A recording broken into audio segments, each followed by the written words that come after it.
A very good day to you. I want to speak to you about the subject of adversity. Adversity. My dear friend, I don't know where you are. I don't know what your situation is. I don't know what you're going through at the moment, but I want to tell you, every single person suffers adversity. Every one of us. No man is exempt from adversity. You say, but Angus, what happens when we give our lives to the Lord? You are still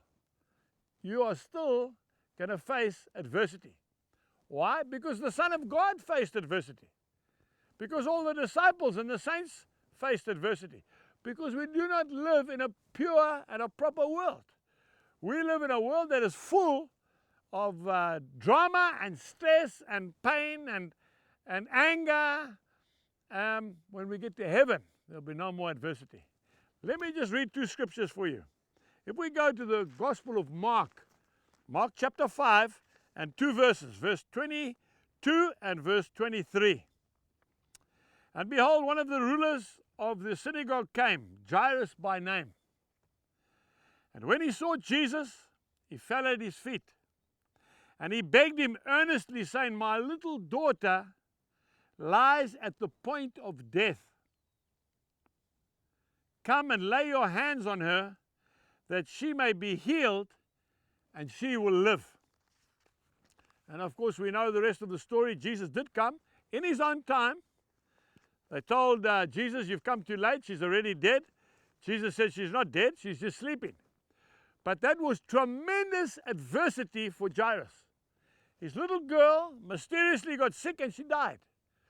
My dear friend, Paul the Apostle says, I rejoice in my adversity, because tribulation worketh patience, patience character, and character hope. The only way we get close to God is through adversity. If you listen to just about 9 out of every 10 testimonies, you will hear that men and women, boys and girls, came close to Jesus in times of adversity. You very rarely hear a testimony of a man saying, well, when I made my millions, and when I succeeded in life, and when my family was all, then I gave my life to the Lord. You don't hear that. You hear it about, I couldn't go on any longer. I'm one of those. That's right, it happened to me.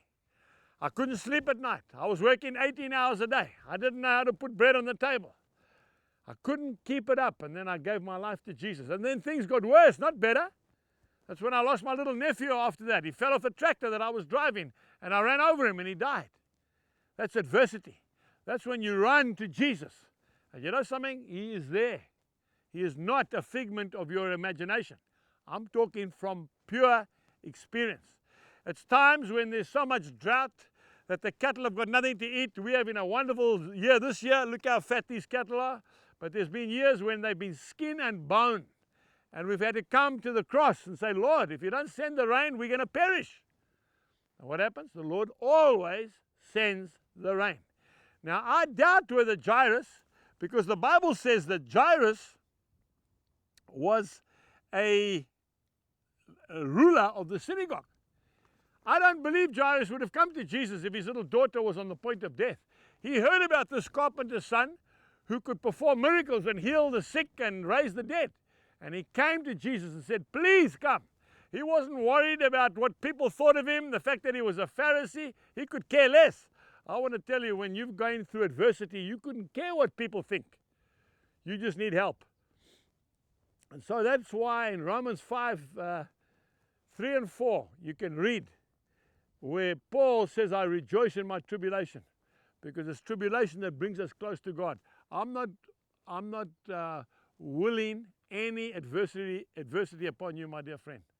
But what I am saying is that you need Jesus Christ to get through this life. You cannot do it on your own. That adversity becomes a molehill when you put your trust in Jesus. Until the next time, God bless you and keep trusting Him. He won't fail you. We trust that you have been blessed by today's message. For more information, please visit angusbuchan.com.